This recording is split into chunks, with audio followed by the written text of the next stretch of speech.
বাংলাদেশে যারা ভালো কাজ করবে, যারা ভালো বুদ্ধি পরামর্শ দিবে, তাদেরকে এই ভিডিওর মতো নির্যাতন করে, মারপিট করে। তারপরও মানুষ বাংলাদেশে ভালো কাজ করে, ভালো কথা বলে, কাউকে ভয় করে না, কোনো নেতাকে ভয় করে না, কারণ মরতে তো সবাইকেই হবে। সেজন্য 600 বছর হিসাব করলে কি নেভিয়ালারা বুড়ো কালে এই বিল্ডিং গুলো করতেছে, এগুলো নেভিয়ালা বিল্ডিং না, বাংলাদেশে 5-6 জন বুড়ো মিলে করতেছে, এরা বছরের মধ্যে মনে হয় 4-5টা বানায়। তবে তারা বুঝতে সক্ষম হয় না, 26 জন তাদের বোঝার অনেক সমস্যা রয়েছে। আমরা এই ভিডিওতে দেখতে পারছি 10 তলা একটা করে বিল্ডিং কত 10 কোটি টাকার বেশি খরচ হয় না?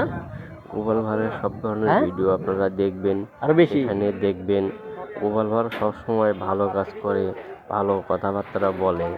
গোপাল ভাঁড় যে রাজ্য নিয়ে ভিডিও করে, এই রাজ্যের সব সময়ের জন্য মন্ত্রীর সহকর্মীরা, মন্ত্রী সহ এই জায়গাটা খাওয়ার চিন্তা করে।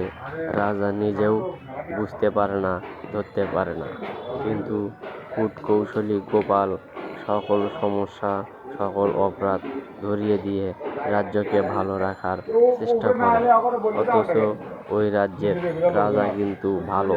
তেমনি বাংলাদেশ যারা বড় ধরনের জায়গায় বসে আছে, বড় ধরনের দায়িত্বে বসে আছে, তারা অনেক সময় ভালো, তাদের আশেপাশে 2-1 জন ভালো থাকে, মন্ত্রীর মতো খারাপ লোক দিয়ে ভরপুর।